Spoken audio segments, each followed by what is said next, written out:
Hello, everyone. This is Paolo from the Garrison Archangel team, and this is Wednesday Warzone. So, uh, I actually posted another stream earlier.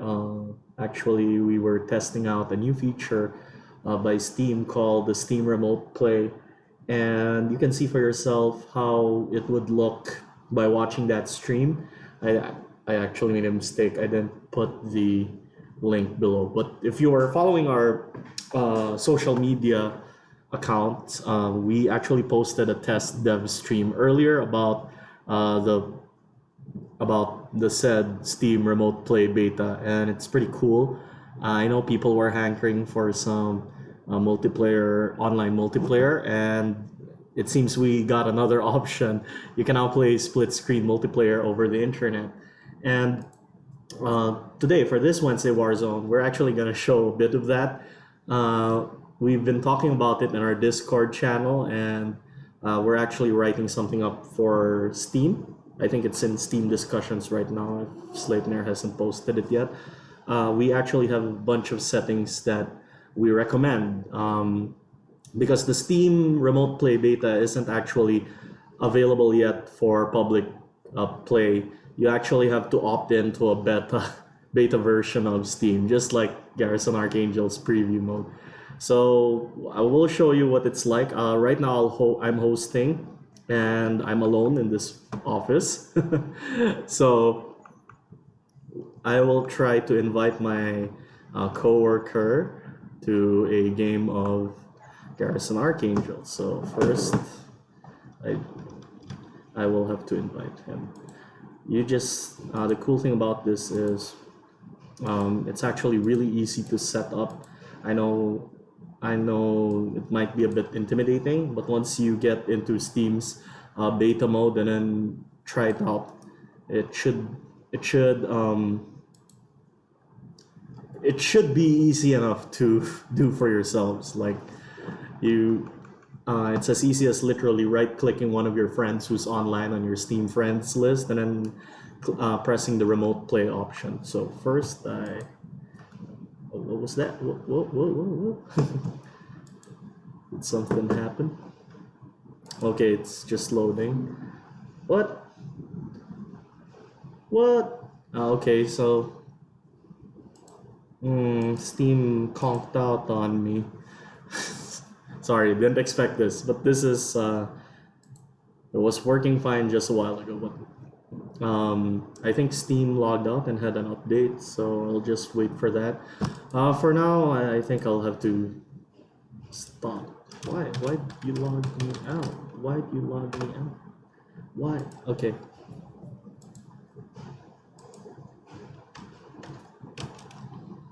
Hold on. Okay.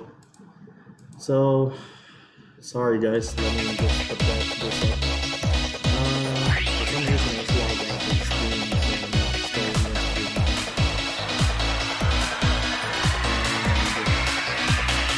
so like I said, what you call it, the Steam mode is probably in beta, but it's probably not before the new this new feature of Steam, the remote play beta, it's still in beta, so it's not. It might have a lot of bugs that you know. But when we tested it earlier, it was pretty cool. You can watch that stream earlier for yourself. On the channel list, it's called the beta Steam beta remote Steam remote play beta.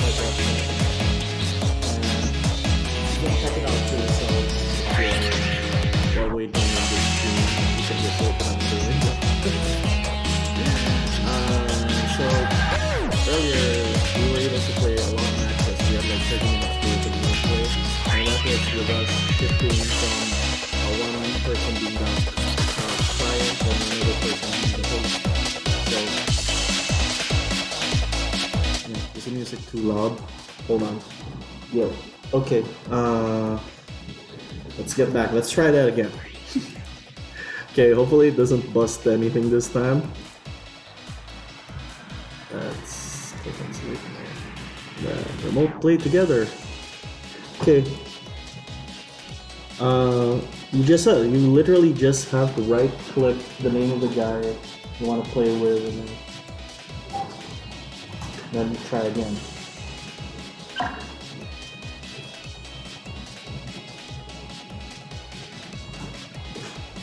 Okay. So, okay, yeah, worked. So we're both connected. Right now, Slavenair is also using a controller, and we're connected via the new Steam remote play feature. So I'll just set up the game. And like I said earlier, I'm all alone in this office.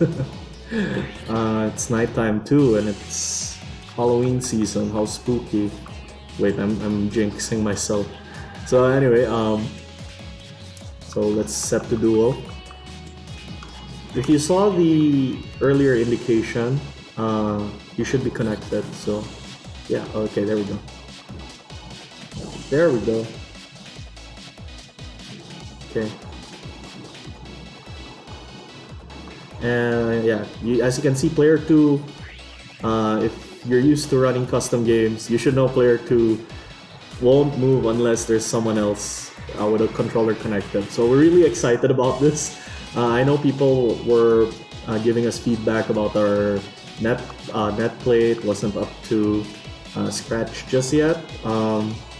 So having this function made by Steam opens some new doors. So if you don't like using our current multiplayer options, which is going into the inbuilt multiplayer mode, you can always just play via Steam Remote Play. And I hope they release this soon publicly. Just fix that bug earlier, if ever. I was just only booted up. Oh, wait. Oh, sorry. Here we go. Yes, sorry. Okay. Yeah, I forgot. I was describing the sequence. I hope you guys were listening. I had to shift OBS because I had to restart the game, so I turned off OBS for a while. As you can see, player 2 is being controlled by Sleipnir right now, and player 1 is me. So I had to reset. That's why I wasn't before stream. I forgot to set it back. Sorry. And right now, what's happening is my game is being streamed, and he's viewing it as if, like a video game stream. I know a lot of you play using Parsec.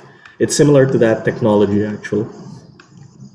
So Steam has that inbuilt now, so it's easy. Just make friends with whoever you want to play with, then just invite them to a remote game. And as you can see, he's fighting pretty well. Yeah. And later on, I'll have him as host, and he can invite me to play. And I'll show you that my quality is like that of YouTube on low settings, because my the internet's okay, but it depends on what your connection is between both of you. Sometimes some people, especially here, it's common in the Philippines that our download speeds are they're okay, but our upload speeds are absolutely horrendous. So there are some what you call this, exceptions to that, of course, but that's really what the common folk have as internet. So it might not be too good. It really depends on what the network of each player is. So right now I'm host. So whatever I'm seeing on screen, that's the game. The game, whatever the game is, that's what I see on screen. I actually set some settings to low so that it could also process it easier. So there's a lot of stuff with this new feature to check out. That's really outside the scope of just the game, but we gave you a lot of graphics options. So if you think your internet's fine, but your stream's slow and you want to speed it up, you can always lower your graphics settings, lower the resolution. So currently I'm playing on 1280. I actually just stretched it up for the stream. And yeah, other things. So right now I'm playing on low. So one of the things I observed about it, is as a client, my controls were responsive, but of course I'd be subject to lag spikes, and the lag spikes would really be like the stream would freeze. Like I wouldn't see what's going on um, until I joked it's buffering, but it's not. It really isn't. Until the footage continues. So despite that, I'm able to play really well, and I think it will. Um, it's only a good thing for Garrison Archangel since we have split screen, so it's perfect for the game. So later on, I'll because I'm not sure what Sleipnir is seeing on his end. So after this, I will have Sleipnir host the game. So thank you for Sleipnir for running the duel with me. So now it's your turn to host the game, and once again, I'll turn off Garrison Archangel and then run his stream. So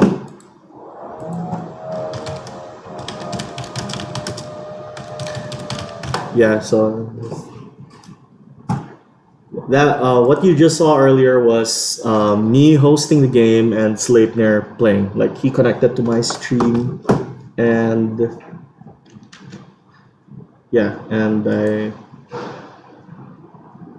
he connected to my stream while I hosted, and he played. And as you saw, although I might chalk it up to we were just demonstrating, but you saw he was more or less playing like he was playing as you would expect a human player to react, more or less, more or less.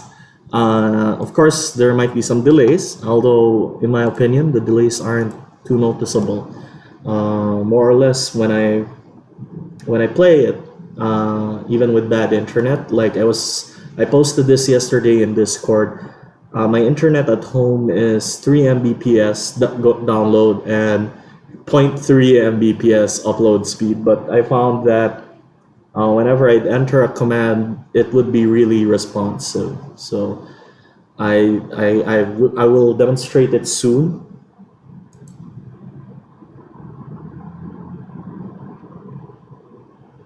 So I turned off the game for now. Let's put the before stream thing, or let's wait for the client.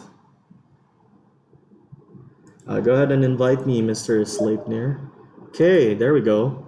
Okay, so I received an invitation and now it will start. So now I am the client, although I'll wait for it to load on my OBS.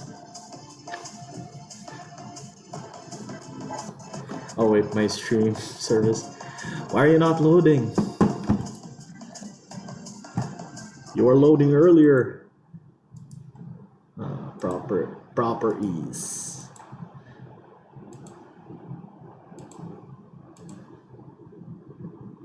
Okay. Yeah, there we go. All right. As you can see now, if you look on the upper left, I'm actually viewing this from Sleipnir's side. It's actually Sleipnir hosting, I'm the one streaming. And you can see on the lower right, you can see that indicator about what the internet's like. So let's just choose someone. And you can see those lag spikes and when the music starts becoming weird and when there's some freezing. That's what I meant by the lag spikes and some delays. Okay. All right.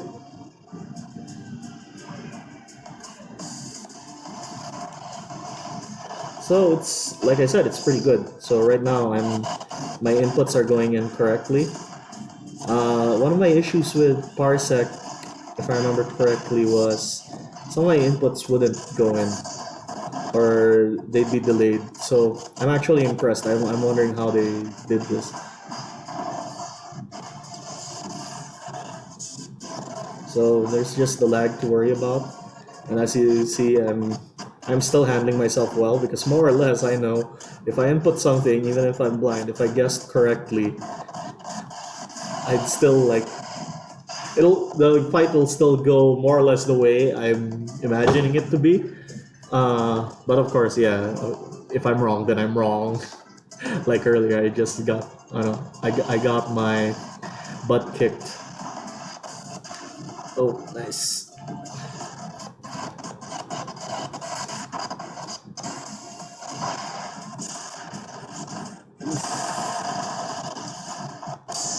I showed some cool moves earlier in the stream, but now I think Sleipnir is coming back with a vengeance. Okay, yeah. Yeah, I got hit. Wow.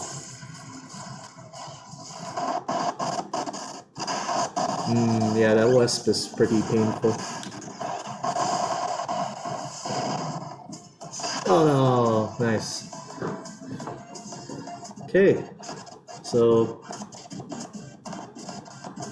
as you can see, if there's any complaints, it's the lag spikes, but I think that's linked to the internet, so it can't be helped. This is still mostly a peer-to-peer system, so the host will have advantage. But I feel like the option to kind of send a low resolution stream, a low quality stream, gives you also the option to kind of see what's happening, even if the connection's bad. But of course, you better hope your enemy has good upload speed too, otherwise you won't see anything. It'll just fail to connect. Alright, now we're able to play a bit better because on both ends, because the internet connection on both ends is actually pretty good. Yesterday, when I was playing at home, my download speed was 3 MB. My upload speed was 0.3, so I couldn't host at all. But the player I was playing with had 5 MB download speed and 25 MB upload, so he was streaming pretty well. I could play relatively well. I could see what was happening, although there were some lag spikes and they could be really severe. So I hope you guys like what you're seeing. It looks like a low resolution YouTube fight, but at least I can see what's happening, and more or less it's save for some, like the lag spikes and whatnot. More or less I can fight pretty well most of the time. There are cases though, and I'm wondering if it's related to the graphics or the processing of the game. I was using collateral damage. If you guys know him, he's in the missions mode. He has the flamethrower, the Vajra, swarm missiles, and the nuke. And using him, like using the nuke and all the missiles and everything, it really made the game kind of laggy. So I'm wondering if there's something with that.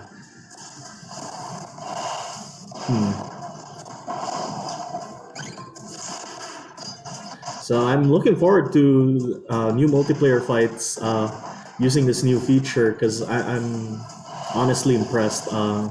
We have limited resources, even at home. Like I said, my internet's not the best, but I'm able to play really well. I'm able to play like more or less slightly. It's still, I would still say it's equal except for the lag spikes, but I'm able to play really well until the lag hits, and then I just get creamed if ever I made a wrong decision. So I hope you guys like what you see. I think that's it for that. I'll go back to running Garrison Archangel now. Let's see if I can turn it on while I'm streaming. Oh no, he wants another fight. Okay, let's play another fight. Okay, it seems I can run it. Okay, that's interesting. You can stream the game while running the game, so might be cool stuff. If you have the processing power, why not? If you have the memory. Okay. Yeah, I'm seeing some lag here because the game's probably starting up in the background. No. Yeah, good thing I more or less know the timing. Like I said, my commands are responsive even though the stream is lagging. I'm a little confident that my commands went through. So That's how good this system is, and I would entreat everyone to try it out. Although it would involve making your Steam a beta test version.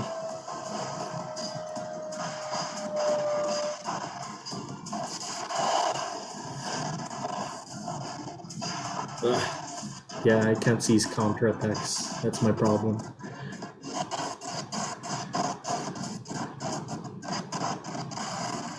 I'll just have to imagine it, like in those kung fu movies where they like have the fight in their heads. And I'd be like, if I was Sleipnir and I attacked, what would this counterattack be? But that's how we used to play with with the original netcode. I would say that my commands are responsive. It's just that the game won't necessarily reflect. It's not like the stream where it'll send you a low res version of what's happening on screen. Our netcode won't update positions immediately.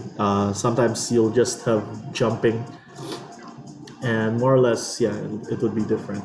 So that was cool. That was cool. Thank you, Sleipnir, for hosting. We'll go back to my game now. My Garrison Archangel now. We'll continue this Wednesday Warzone. Hey, man. Oh, there you go. Okay, so I was just making sure the stream's up, and we're back to my Garrison Archangel instance, the one running on my machine. And that was a demonstration of the, what do you call this, the remote play beta of Steam, which is basically game streaming. And you should really try it out. We have instructions actually in our Looking for Games channel in our Discord, global LFG global, and we'll soon make one for our Steam discussions forums, so you can set it up and play with friends. Right now, it's really cool. I would actually, if I didn't have a lot of stuff to do for the game right now, I'd actually just challenge everyone on the Discord just to test out their theories and stuff. But at the same time, I'm also worried that my internet's not too good. I don't actually know the upload speed on this in the office right now. I should have checked it. But yeah, it depends a lot with your internet connection. It's not a centralized server. It's still peer-to-peer, but it's a different way of going about it. And I'm actually surprised at how well it does at the job, even though your internet connection's not the best. More or less, like I said, my commands are responsive. It sends me a low-res image of what's going on, as well as it could, and I'm able to fight competently. Or maybe because because the Dominus is broken, I'm not sure. But in my own net play fights, I'm able to beat Dominus, so it might not be too bad. And we're not nerfing Dominus because of its glaring weakness, which is its swings are pretty slow, and there's a lot of stuff we actually changed up that could punish it. So here's Wednesday Warzone to cover last week. Last week we actually had a new. We actually added several new mechanics. One of the mechanics we added, I'll just go for normal, okay? Because Insane just auto dodges. One of the new mechanics we added and we discussed in a previous Wednesday Warzone is the shielding mechanics. So they glow white, and then if you guard properly, although I'm not guarding properly, you're supposed to enter something called a perfect guard. So I'm not doing it well. Oh, there we go. That's a perfect guard. You time your attack properly. Fire again. No, not now. Anyway, if you time your guard properly, you enter a perfect guard. So what happens is the enemy gets stunned. The stability of their melee attack is reflected to them, and they get stunned. But it's not looking too good for me. Maybe I'll use a faster shield. Okay, I'll use a faster shield, okay.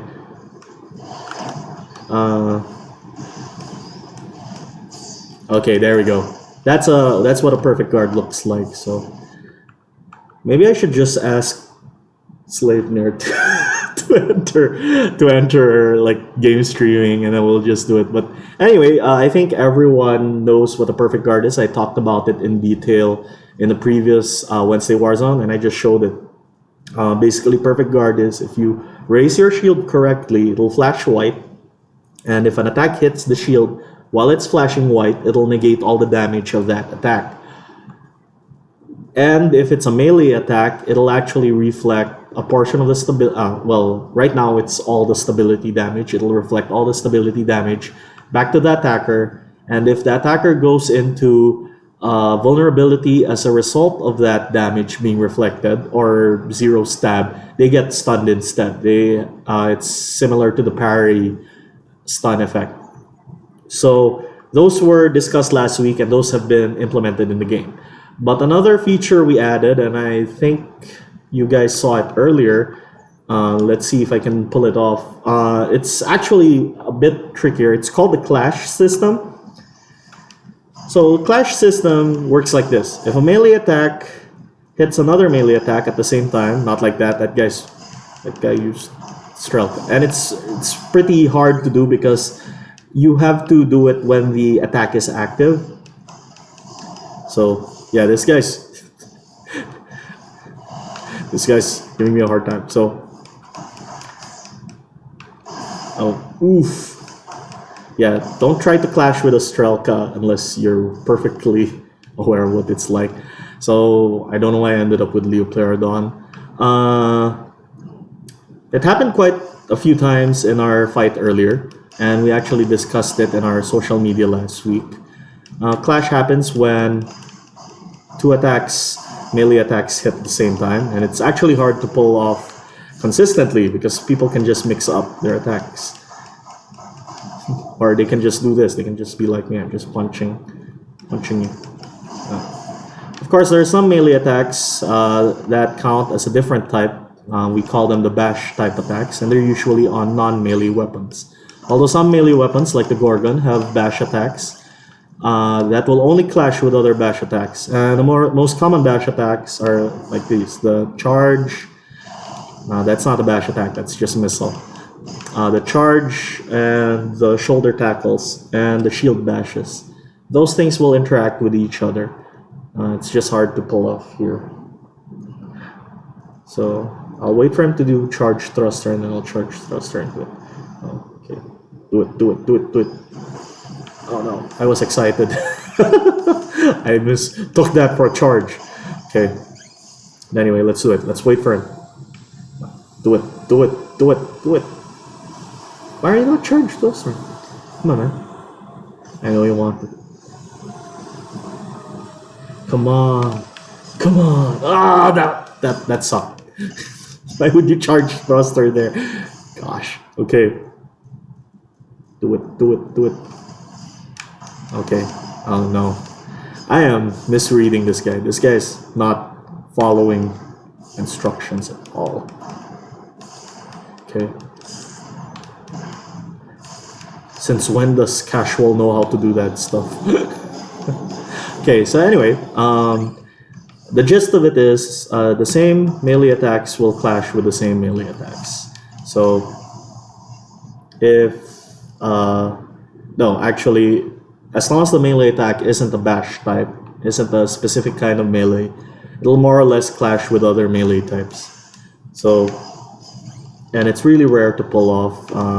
Right now, I'm really having a hard time trying to pull it off. I'm trying to punch the air and hope he'll run into my punches, but of course, the active frames need to interact. And if you have different kinds of weapons, like this guy has a Strelka and an E-Tac. Oh, there, I did it. I caused the clash.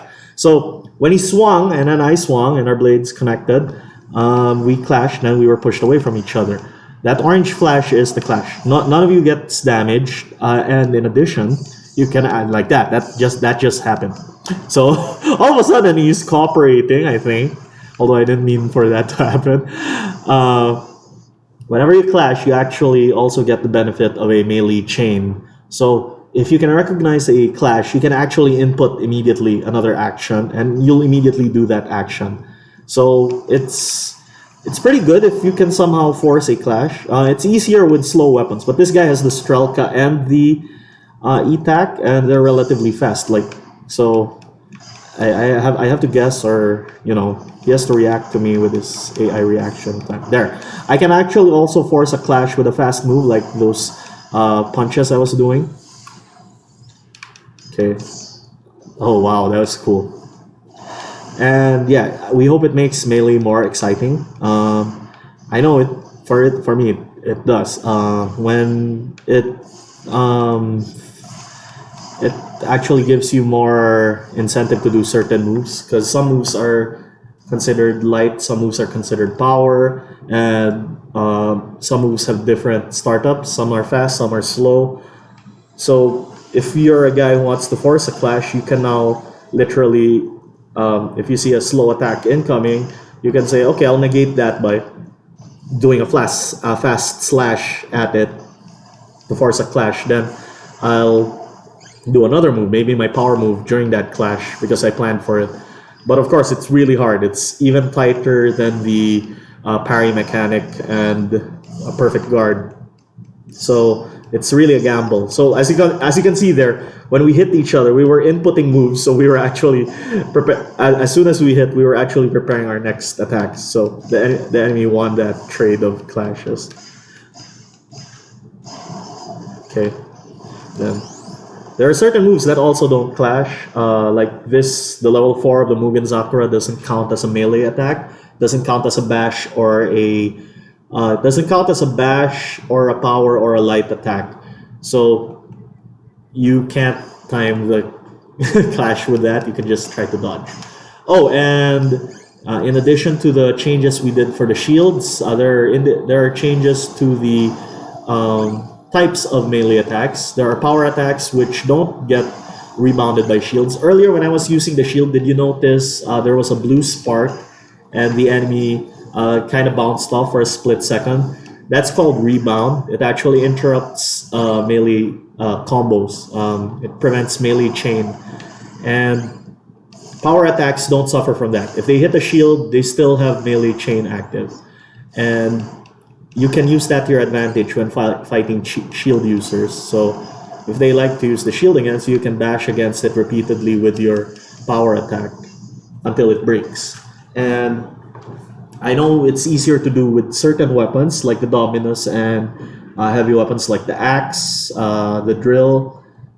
You'll have a lot of options with those heavier weapons because they have a lot of power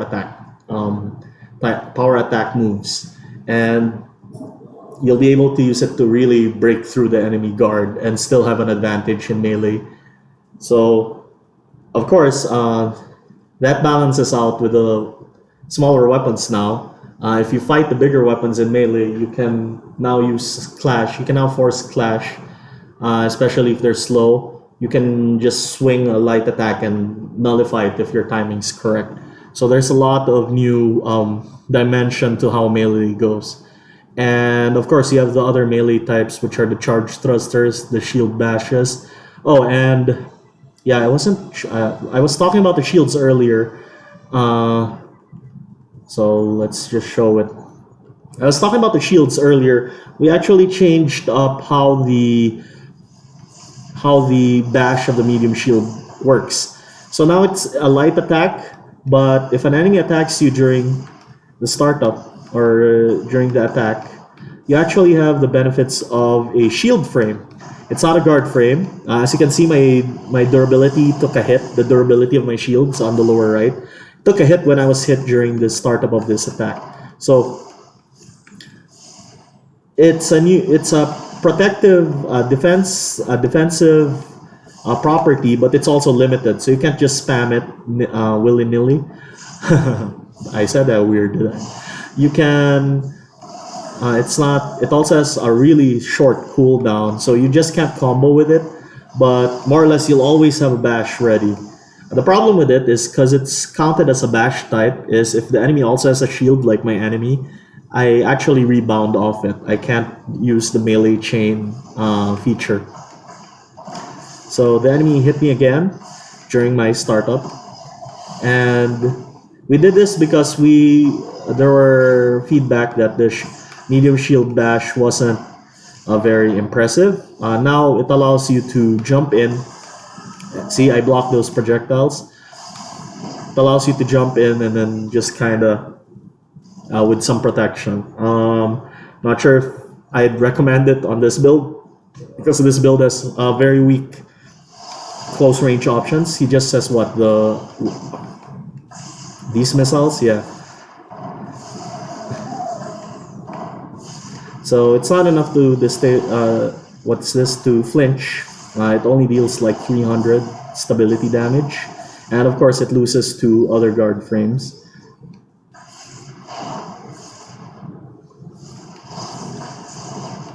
Also, because they're both the tower shield also has this function. The tower shield bash is also now limited by its durability. So in exchange for that, we actually reduced the what do you call this? The startup.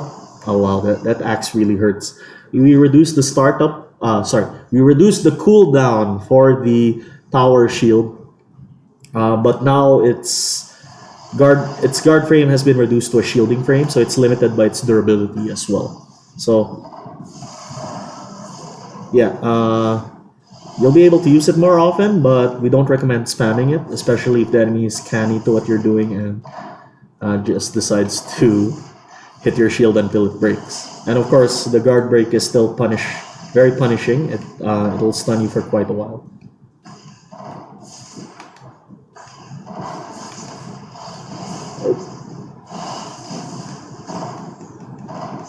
Die. No! Why'd I run out? Also, we reduced the reload speed for weapons. We feel like the reload speed is really fast, and it doesn't really feel like a true weakness. So now the reload speed is a lot slower, but we'll leave that for testing for a while.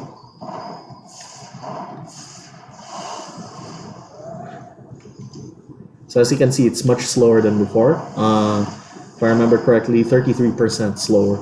So it's now a real point of vulnerability. You'll want to save your bullets and really strategize when you reload and make builds that don't have that cover for this weakness, like having barriers or whatever, or having a lot of boost. So that's also a possible option. But right now, I don't know. I don't think it's more like a toll you have to pay because ranged is really powerful in this game. Oh, and speaking of ranged, so now I went back to the shields to discuss the new changes to the tower shield and the medium shield bash. Speaking of ranged and speaking of clash earlier and the different attack types, let's fight an enemy in custom game. I'll get an all-ranged enemy and try to show. The clash interaction also applies to projectiles. So any melee attack that's not a bash will cut down enemy projectiles. So it'll give you some protection from projectiles during the active phase of your attack. So let's okay, this guy might be okay. It says Missile Massacre, but all he has are shotguns. Oh no, shotguns. This guy. Okay. No. Whatever. Yeah, he'll have a lot of bullets, so I'll probably be able to show it off. Okay, so like I said, the clash will cut down certain types of projectiles. In other words, you can literally cut bullets out of here. So, but you have to time it right. And in this case, the guy has rapid fire weapons. So, yeah. So as you saw there, there was a blue flash and a slow-mo effect when I slashed into that stream of bullets. So that represents some bullets that I cut down. It works to kind of reduce the effectiveness of ranged in melee. So now you'll really want to space yourself if you want to get your bullets through. Of course, this also makes certain ranged weapons harder to use against melee users if they only launch one or two projectiles because the melee users will probably just cut them all out of the air. And it's actually funny seeing. I posted this last week, or I put this in Discord. I don't think I put it publicly. Oh wait, I did. We tweeted it to someone who was talking about the game. One of the characters, Kuriami Moonshadow, the AI, because of its limited options, will actually try to punch shotgun bullets out of the air. And the funny thing is, it works. It's really like if you see it happen, it's like anime. It's straight out of an anime. Like he'll punch out the bullets. You'll fire your shotgun at him, and then he'll just punch the bullets out of the air. It's amazing stuff. So one of the reasons we did this is to make melee a bit more viable, especially against ranged opponents, because we know this game has a lot of really good ranged options, and and given the limitations of melee, like you have to come close, you're stuck in an animation. Most of those range doesn't have the problem. Like most ranged attacks don't suffer from long recovery on miss. Melee does, and melee usually has some startup. Most ranged weapons don't. So we wanted to give melee more viability. So at least if you're using a melee and you're able to time it right, you're able to reduce some of that damage, like what I did just there. I cut some bullets out of the air, and it'll really like give melee an edge in melee. So it's pretty good. Okay, so we hope you enjoy these changes. A lot of these are actually rule of cool as well. The idea of cutting bullets out of the air, that's really like anime and chunia. It's chuny. It's really chuny, and those are our design goals. So if it's anime and it feels so anime, so cool, rule of cool and everything, that's stuff we want to put in the game. So we just want the game more enjoyable, balanced, but at the same time cool to watch. And yeah, that we feel that will help. And I think this is the final part of this series. We actually were receiving some feedback regarding the what do you call this? The Star Gauntlet, which is a fan favorite, but people are saying it's hard to use because it's underpowered. Its gimmick is hard to use. So what we did is we actually gave it a lot of buffs, and I mean a lot of buffs. And I will show you what kind of buffs we added. First of all, we decided to give it charge whenever attacks hit the opponent. So if you land a hit on your opponent, you'll get some charge just doing it. And this is to facilitate the use of the melee attacks rather than sitting back and charging. But of course, if you use the charge motion now, it charges really quickly. So you're given the option either to charge or to just fight the enemy. But fighting the enemy gives you much less charge compared to just standing still and doing this. And we leave it up to you for the tactical your tactical decisions, when you will charge, when you'll just fight the enemy. In addition, we've also raised damage across the board for this weapon. We've added a straight 50-50 damage to all directional attacks. So it really hits hard now. And because of these changes, we're also exploring possibly raising the weight, although people might not like that. One thing I'm worried about is the level 3 attack, which is really strong if it lands, and it's really easy to access, similar to the Labris level 3. But at the same time, I understand the vulnerability of just standing still.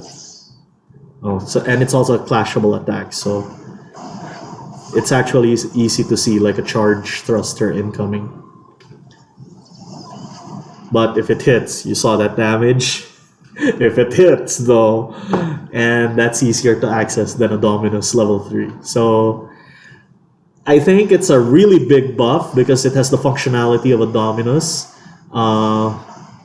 It's easier to access these additional functions than the Dominus, but at the same time, the functions of these functions aren't as strong as the Dominus functions. Except I'd argue for level 3, and it's very easy to access level 3 compared to the Dominus, where I have to hit you enough times to be able to use a very risky attack.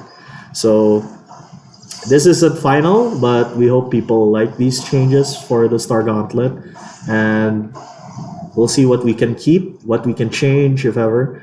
I know there will be some tweaks, especially regarding certain things like the level 3, the weight of the weapon, since it has a lot of functionality. I find that now I'm able to do level 1s more often. So just by fighting, I'm able to like get my level 1s out.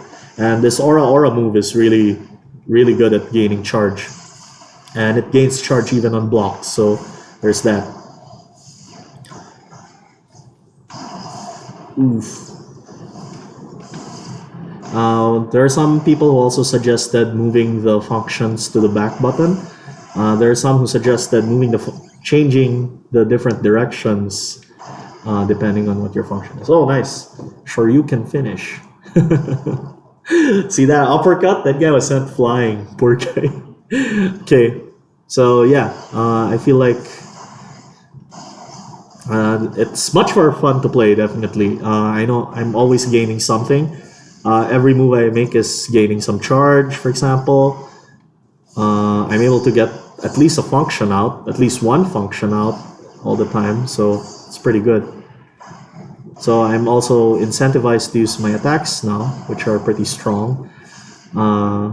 Yeah, so overall it's really a big buff for the weapon, so I hope people like it.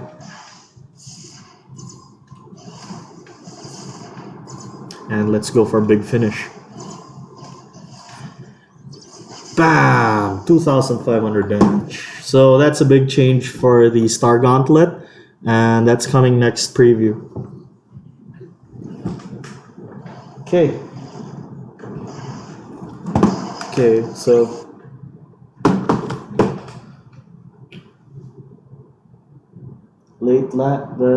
the changes to medium shield. Yeah, we just discussed that. Clash particles look good, but manageable.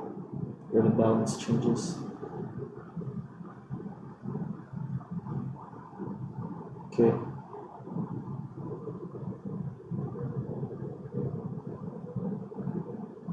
I don't remember level 3 charge being increased. It has always been more or less like that. It's a really homing attack actually.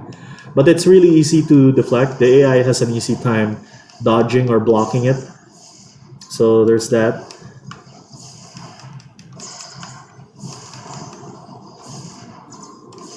Projectile cutting isn't 100% all the projectiles. It won't work on explosions, on flames, and certain weapons like the homing lasers. So just think of it as, if it has big wide area damage, it'll probably not cut that. So just think of just cut down bullets and hope to cut down missiles before they can prime and explode, but I wouldn't count on it since missiles explode fairly quickly.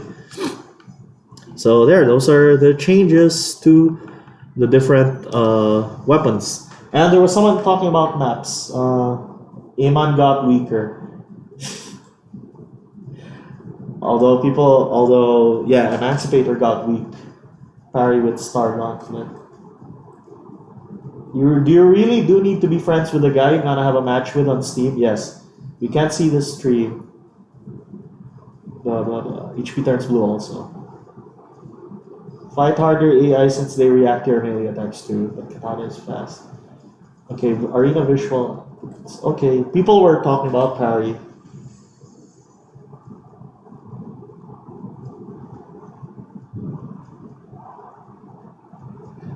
Okay, we'll see about it, because level 3 on the Star Gauntlet's pretty strong.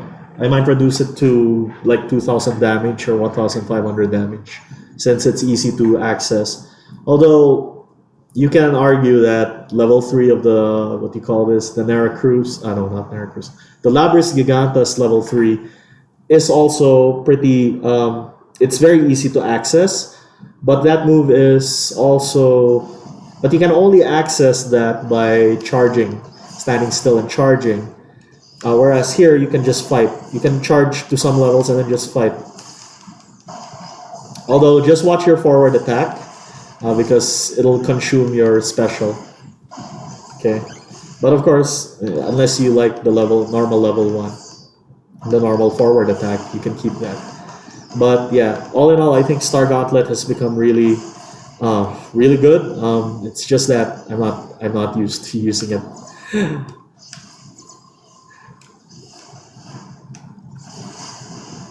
But see that? That's 2,500 damage. We'll adjust this before we release it, maybe this Friday. So maybe we'll make it 1,500 because it's really good. It homes in, and you have to kind of time. You have to kind of time when you dodge it. Jeez, 2,500. Yeah, we'll change that before we release it. Okay. Yeah, just aura that. Yeah. Oh man, you poor boy. Yeah, look at that. Okay. Oh yeah, see, so he dodged it.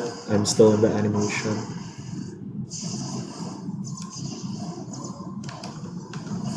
Dead.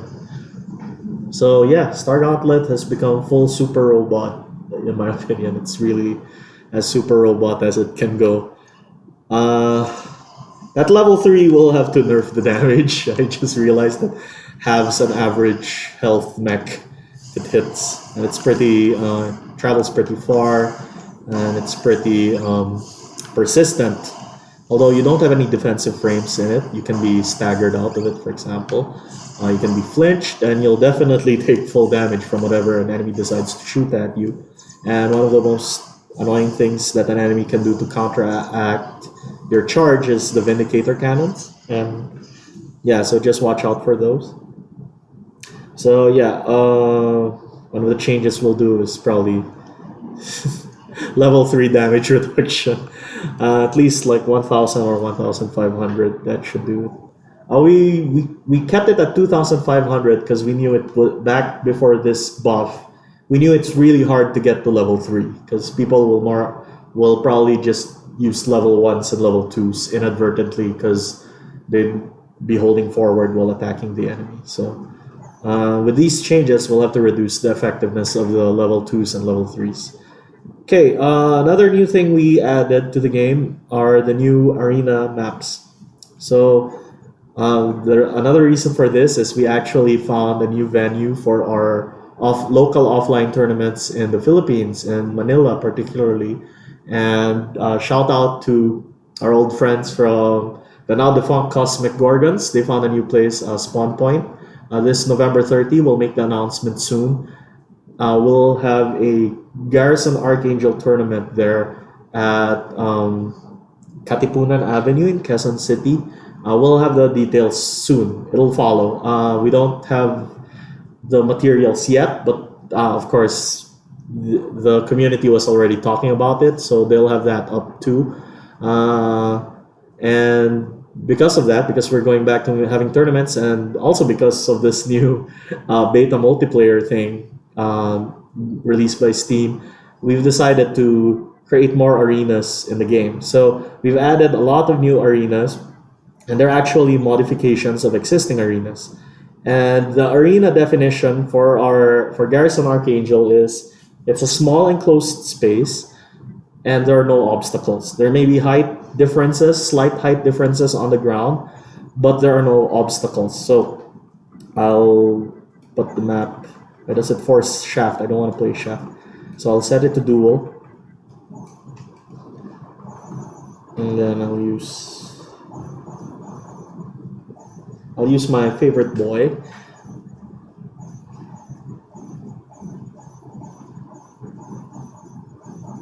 Not Rude Boy, he's not my favorite boy. Okay, so the area is small, there are no obstacles, and it's just an enclosed like dome. So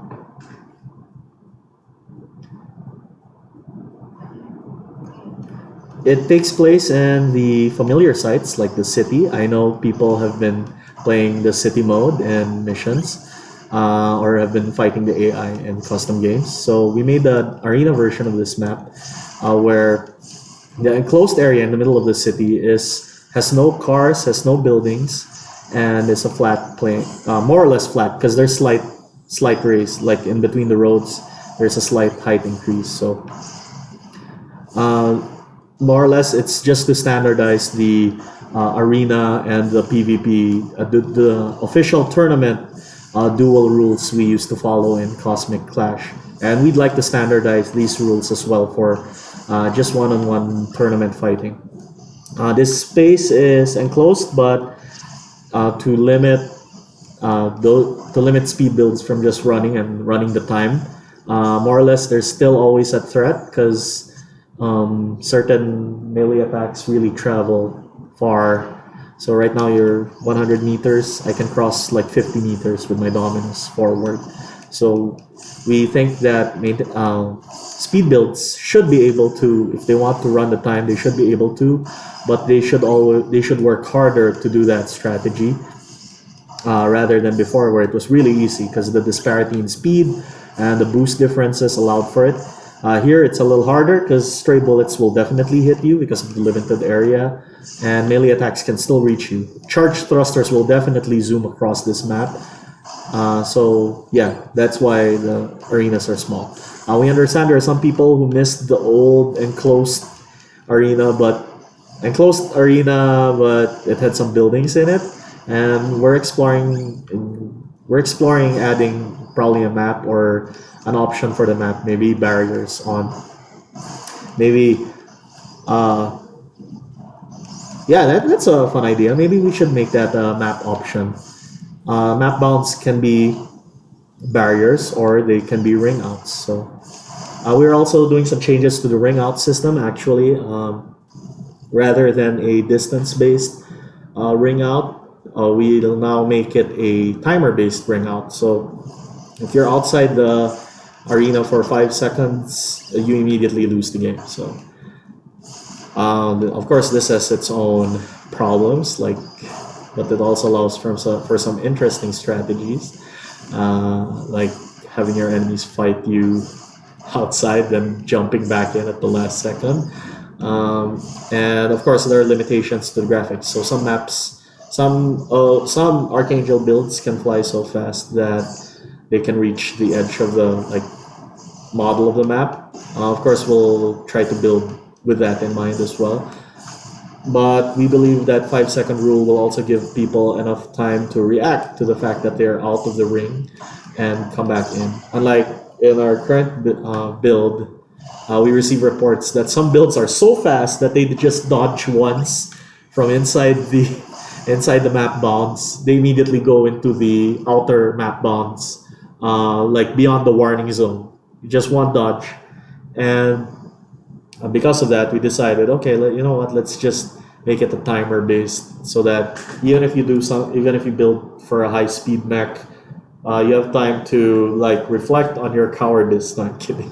You have time to kind of go back in. It's not a arbitrary. Oh, you're here. Too bad. You're out. You're dead. So there's that. So I just showed the city map. The carrier map is the same. It'll just take place on the carrier. We also shifted all the maps so that all the hazards are below. And we actually reviewed some of these maps previously, like the Shaft, the Eternal Sky, the Drift. We also added a Lava Arena map. Basically, it's the biggest platform, but there's a dome on it. And yeah, we just wanted more varieties in arenas now that we have more maps in the game. And we hope this also makes you, gives you guys more incentive to play with your friends, or just play arcade mode. Oh, and in arcade mode, yeah, I forgot. Yeah, thanks arcade mode, you reminded me. In arcade mode, there are actually new unlockables you can get for finishing arcade mode, and in different difficulties too. So just try that out. We did make an announcement last week.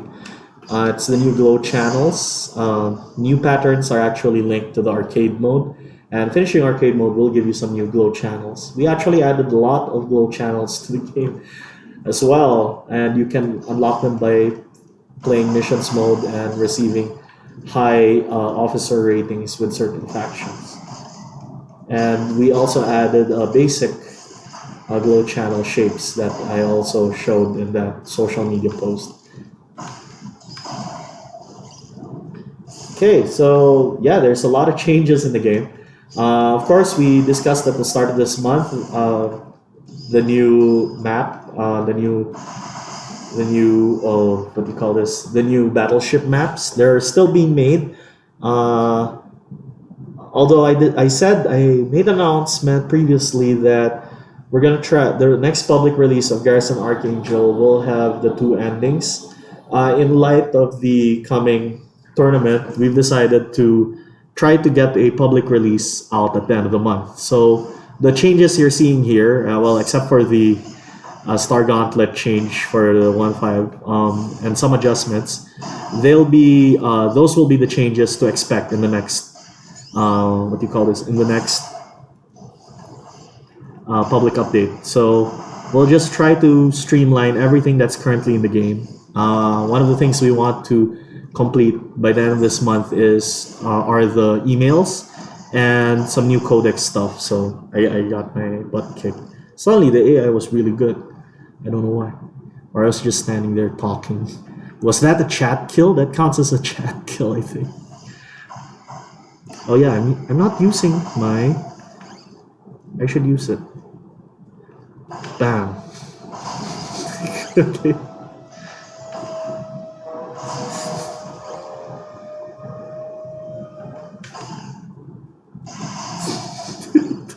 Gosh. Come on, man. You were being cool. Why can't you react to that? Come on, man. Oh, too bad. Okay. Oh, that doesn't work. That sucks. Okay, I'm just bullying this guy. I'll leave. Okay. So some new stuff we added to the codex. We actually want to add some stuff. We want to complete the stuff you can get, like the narrative of the game and the emails you get in missions mode. A lot of those are placeholders and or they're actually empty. And we'll try to complete those so that there's a complete narrative of at least the different factions. Although the main four factions will not have endings yet, so you'll have the neutral and the bad ending for now at the end of the month. And we actually added the new mechanics in the codex. We actually also explained advanced melee. And if you check the garage, you'll actually see these tags. Advanced melee explains the stuff I was saying earlier in a more detailed way. Powerful attacks are they don't rebound, so you can hit shields repeatedly. You can more or less reliably get melee chains with them. Light attacks will rebound from shields or guard frames. Bash attacks too. And more importantly, powers and lights will clash with each other. Bashes won't clash with powers or lights, but they'll clash with other bashes. And powers and lights will cut down projectiles. Bashes won't. But bashes usually have some kind of defensive function that overlaps with their active frames anyway, so it's kind of redundant. At the same time, we want certain attacks to not be too powerful because they're the only attacks of that weapon. Bashes are basically on melee attacks on weapons that aren't melee weapons, so there's that. And we also detailed the hyper armor, guard frames, shield frames, invincibilities, and transforms.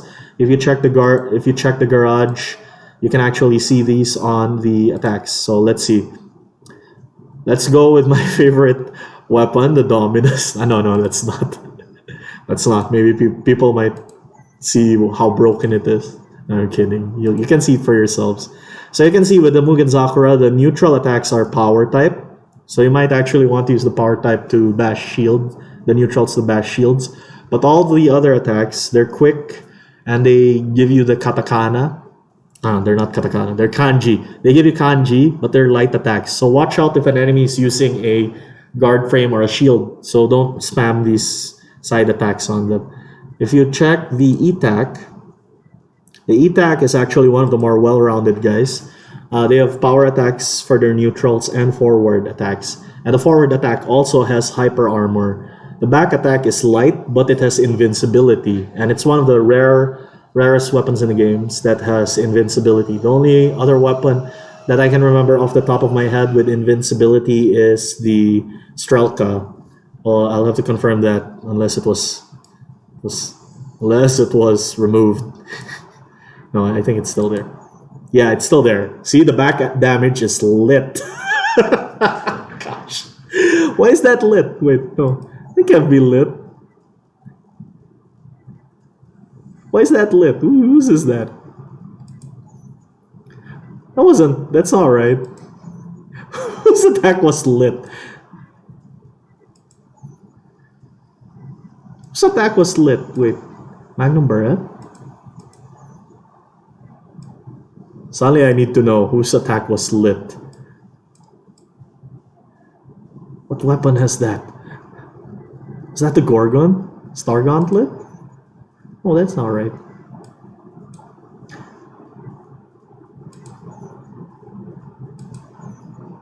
Pit. How many transforms are there? Okay, so we'll have to check this, okay? We'll have to check this later, okay, guys? Dev team. Anyway, that's funny. Why is the attack lit? It doesn't transform though. Why does it have T? Anyway, the back attack should only be light and invincible. The fact that it has transform is wrong because Strelka doesn't have any transforming properties. It has two modes. One is the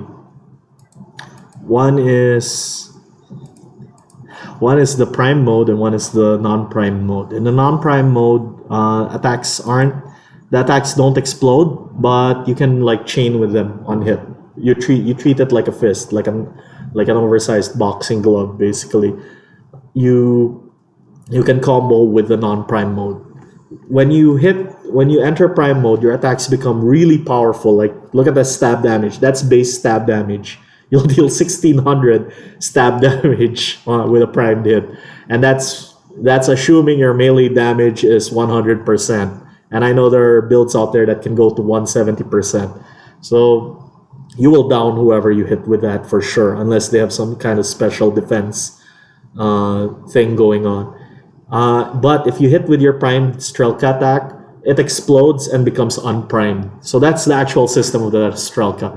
We'll have to review this because there's some stuff here I didn't know existed. Like that back damage is lit. I didn't know that. Anyway, that being said, we suggest you guys also check our codex because it explains a lot of things, a lot of the new mechanics, especially the difference between power attacks, light attacks, bash attacks.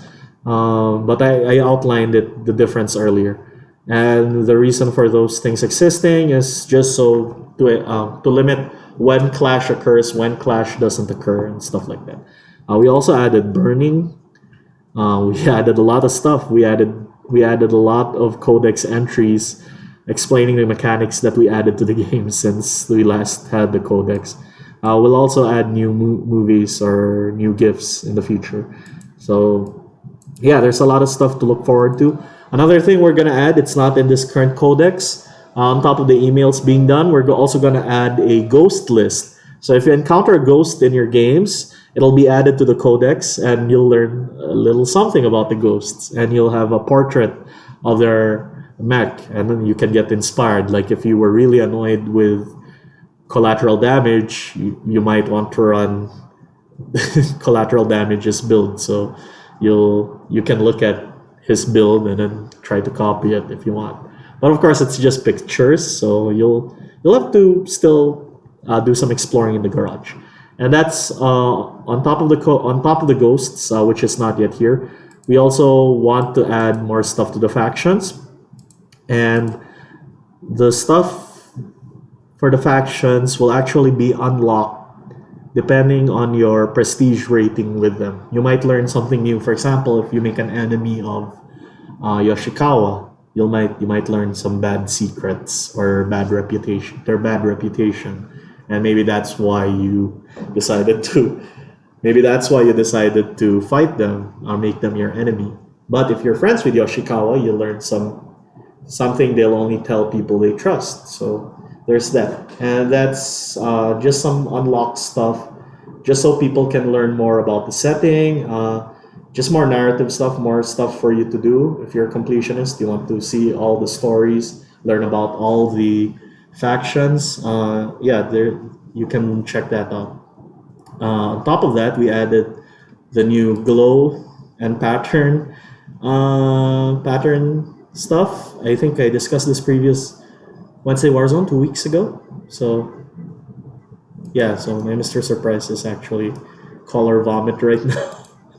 And you can unlock a lot more of that. Like, for example, let's see. I can put jeez, more color vomit. So you can put patterns of the eagle logo if you love the brand so much. Or if you don't like that, you can put the glow on it. Yeah. Okay. So, yeah, there we go. And yeah, so there's a lot of glow colors you can actually unlock by playing arcade. I don't think I have enough time left. Actually, I think it's been more than an hour since I started this stream, so I don't have time to go through an arcade run.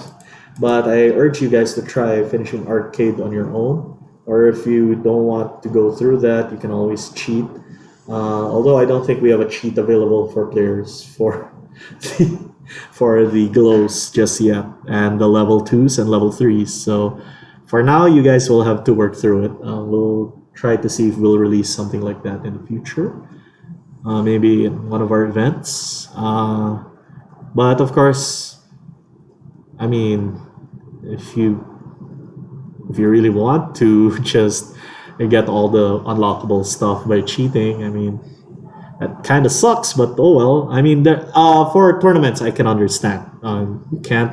You don't have the time to go through all the game modes for the sake of a tournament machine. So that's actually why we have the cheats too. So we'll have one in the future that unlocks all the cosmetics. But of course, you can just unlock it the normal way, which is playing the game. So there's that. I think that's it. I think I covered everything, and I'm actually over the time limit. It's 10. It's been 1 hour. So they're lit. Am I banned there? Lol. No, you're not banned. You're just banned from adding new mechs, Vol. Half the character roster is you. Half the character roster. I'm exaggerating, but a lot of the character roster all came from the same guy. He keeps going to our tournaments and winning. So see, you hear that, guys? Please, November 30. I know there are lots of guys out there talking trash. Please go to the tournament and beat Vol so that he doesn't add a new mech. Okay, I'm just kidding, Vol. Okay. Every time I've used gauntlets level 3, I always go very short distances. Odd, we'll have to retry. Because Star Gauntlets level 3 works similarly to the slash attacks of the Mugen Sakura, they actually home until a certain distance. But if the enemy is hit before that distance is over, the Star Gauntlet stops and deals its damage. Okay. You need to drop Gauntlet level 1 damage too, I think. 200 sounds okay. I guess. I don't know. It's harder to pull off than a than a Labris level 1. And I think it's fine because it's only one projectile too. So you can actually just swat it out of the air if you really wanted to. It's not a very fast projectile. Range to play it. Will the arena size city and ruin maps with hazards be added in? Yeah, to edit sounds like it's being thought about. Okay, carrier and lava. Yeah, we can just add more Like in the carrier stage, you can add more turrets and what. Mixing up your moon runes weaves stats. Hey, okay, katakana and kanji sound alike. Okay, do the railgun and Pat's Astrep Vindicators have hyper armor? No, they do not. Vindicators are still one of the most for all this time. We added a lot of new stuff to the game. Vindicators are still one of the most potent shoulder defense range weapons in the game. Like I had a guy complain to me that it ate up his 900 plus stab. I was like, you can just run around it. So yeah, they do force you to stand still. If I remember correctly, you can move around, but it's 50%, similar to a shield. I'll have to test lore dumps. But do some companies do not have prestige missions yet? They should all have prestige missions. That's a bug. Please report which companies don't have prestige missions yet. The only ones that shouldn't have Paragon missions yet are the big four: the Sunfield, Imperial Legion, and Separatists. They're the only ones without Paragon missions. Though I played Arcade and got 3. A good tease. Earning in that heal status. Yeah, the Vindicators are... I'm surprised people are still afraid of them. But then again, I don't play the normal like charge forward melee. I like playing ranged, and Mr. Surprise, who doesn't exactly charge forward, he kind of butters you up first. So yeah, I think Vindicators are really hard to play against if you're just taking them head on. But if you just kind of run around them, they're fine, or they're weak, depending on who you ask. So there's yeah, we'll see about putting hyper armor, but I feel like ranged weapons shouldn't have. We were trying to put defensive properties on melee weapons as one of their like benefits over using range, because they lock you in the animation and stuff. And for those range weapons, you can just stop shooting at any time and go. 75%. So Yoshikawa. Yeah, Yoshikawa should have a Paragon mission. Paragon mission is pretty anime too. So I'm sad that's not. If that's a bug, we'll have to check that out. So I think mission complete. Oh, is it? Okay. It's time to use the dev cheat. Which we're not sharing. I'm sorry, guys. Okay, so apparently, okay. Goes to the arcade. So a superior, Alcatraz, Anubis, Edcott, and Senador.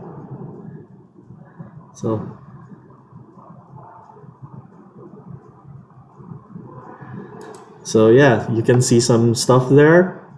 You can see that this one was a Cosmic Clash Season 1 champion, Gorgonaut, Brawlfest 2017 champion. And then, of course, there's the others, our favorite Collateral, Mr. Collateral Damage.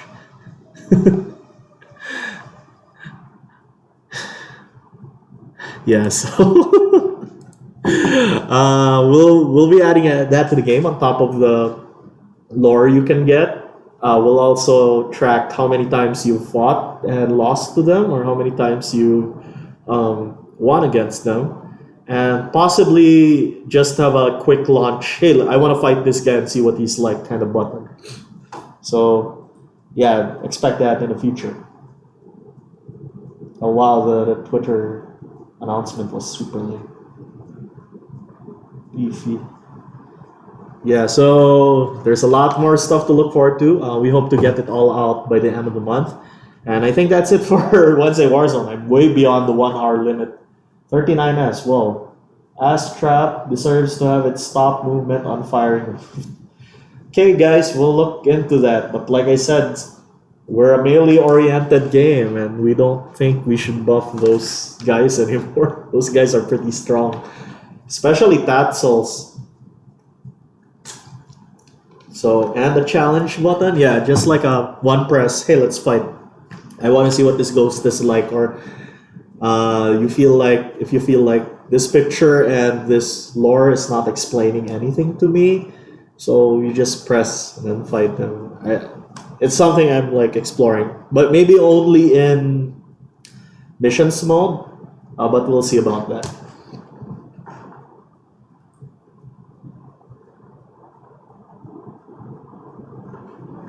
So I think that's it. Let's just check for any questions. Do those mech descriptions include factions and corp affiliations? That's actually a good question. Yeah, now that I think about it, yeah, it should. We actually do have a system internally that determines which corporations hire them. We call it pools. Pools of, for example, this is the Eagle pool.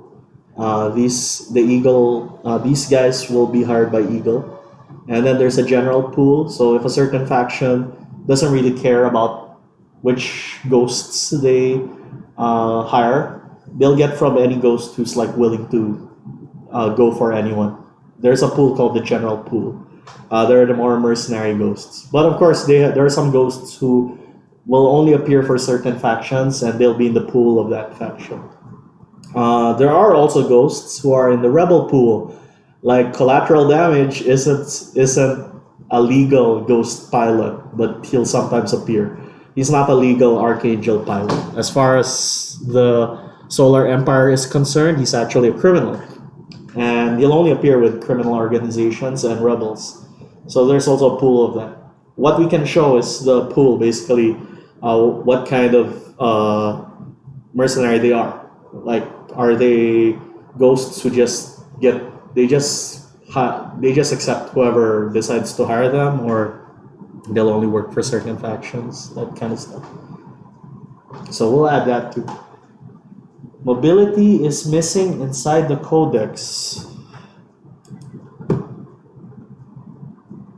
In stats?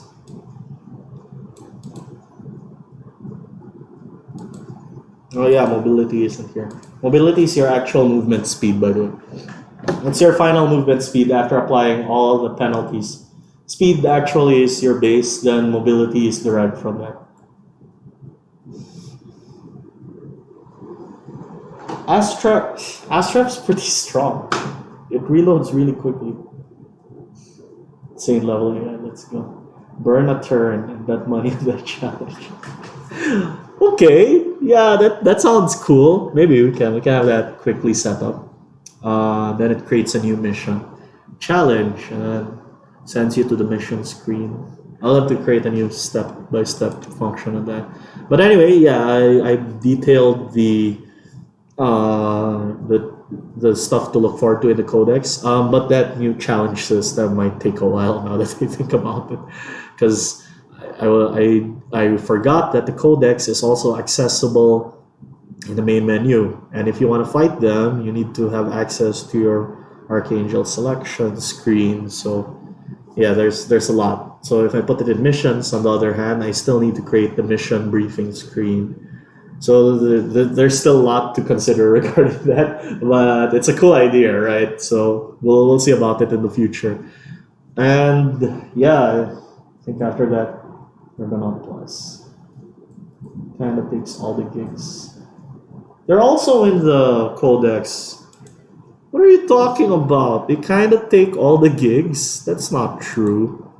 I mean, look. By the way, the arena archangels aren't necessarily ghosts. Ghosts are specifically Empire sanctioned archangel pilots. Short Ducks is here. Yeah, Short Ducks is in the arena and he's also a ghost. He's a rare boy. Typhoon Oasis. The Cosmic Gorgon is here as well. Scarab Guard is there as well. Oh, he doesn't know. Okay, let's just leave that alone.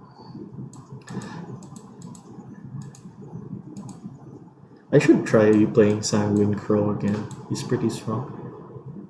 He should be strong now thanks to the changes. Grounding. God damn it. Screw.